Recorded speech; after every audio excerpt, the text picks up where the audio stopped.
Tonight we start a series that we'll be doing for about the next 10 or 12 weeks, or 10 or 12 episodes. And it's my commentary on a series that I just saw on the internet called The Truth About Cancer, subtitled Quest for the Cure. And you'll see printed from me, TTAC, The Truth About Cancer, Quest for the Cure, that's out there.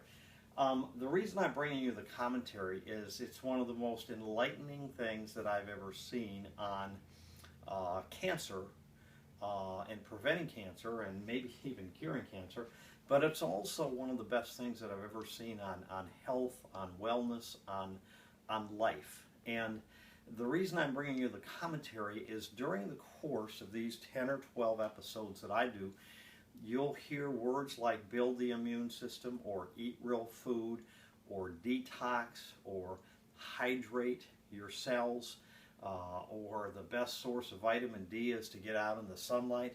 And you'll hear different phrases that are going through and through and through. And the reason that I'm bringing you my commentary and that I was so high in the series that I just watched is that I've sat down with people who have debilitating illnesses. We do our total health evaluation, where we guarantee that once we go through this with people, we can guarantee that they'll experience better health. I watched the series, and instead of getting this fatalistic attitude that I get from some people, you don't understand, Dick, I've got stage 4 cancer. You don't understand. My wife has MS. You don't understand. And their concept is that something jumped on them, this disease jumped on them, and the concept of the curse shall not be causeless, which is in the Bible, is not with them at all. My good friend Rich Applin, Dr. Applin, he said to me, as far as disease and health, he said, as far as disease, it's not the monkey jumped on my back. It's what am I doing, what's happening that can affect my health or wellness. So I'm going to go through the series, and again, we're going to go through and learn all that we can do if somebody's faced with a debilitating disease like cancer. Next phrase that I've got right here, and I'm going to bring you phrases that can't come from this video series. Next phrase that was on the video series, it says, healthy food equals healthy people. Well, our first segment, not this one right here, this is kind of the introduction, but our first segment is going to be talking about eat real food. And the reason is that healthy food equals healthy people. Real food equals real people. Processed food equals processed people. Dead food equals dead people. So there is a cause and effect relationship to what we do in terms of our health and how we feel, or what happens. Also in this series, what got me so excited is so many of the phrases that I saw are scriptural. I'm a Christian. I read the Bible. I believe it's truth.